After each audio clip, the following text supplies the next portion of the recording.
Bonjour, eh bien, nous allons aujourd'hui parler de la notion d'intervalle de confiance, qui est évidemment intimement liée à la notion d'intervalle de fluctuation dont nous avons déjà parlé. Alors nous allons traiter ce sujet-là à travers deux exemples, ce sera plus simple. Donc avant les élections, le candidat A commande un sondage effectué sur 250 personnes. 138 personnes déclarent avoir l'intention de voter pour A. Peut-il espérer légitimement être élu ? Voilà. Alors pour ce faire, nous allons utiliser donc la notion d'intervalle de confiance. De quoi s'agit-il ? Soit P, la proportion théorique. Alors il faut que la proportion théorique supposée soit quand même entre 0,2 et 0,8, ce qui est évidemment vraisemblable sur une élection à deux candidats. Et donc on observe la fréquence observée pour un échantillon de taille n. N doit être supérieur strictement à 25 pour que ce soit correct. N est ici égal à 250, donc c'est bien.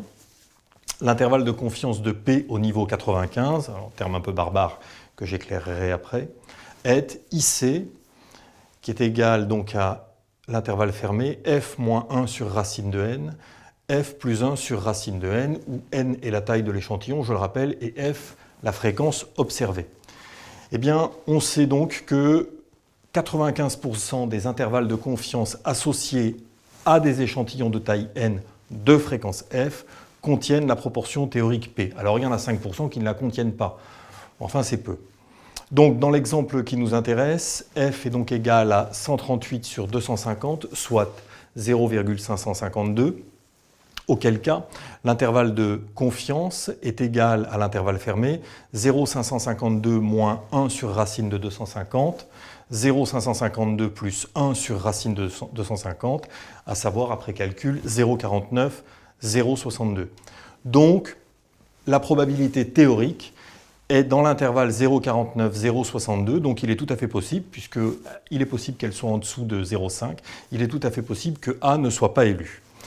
Alors, A décide d'augmenter l'échantillon, paye donc un petit peu plus cher, et donc il propose le même sondage, il commande le même sondage, mais cette fois-ci le sondage est effectué sur 1000 personnes, parmi lesquelles 538 déclarent vouloir voter pour A. Alors, ici, n est égal à 1000, donc on est très largement au-dessus de 25, il n'y a pas de problème. F est égal à 538 sur 1000, c'est-à-dire 0,538, donc il est à observer qu'ici, si on fait ça naïvement, on se dit 0,538, 0,552 précédemment, donc la fréquence de gens déclarant vouloir voter pour le candidat était ici plus élevée. D'accord ?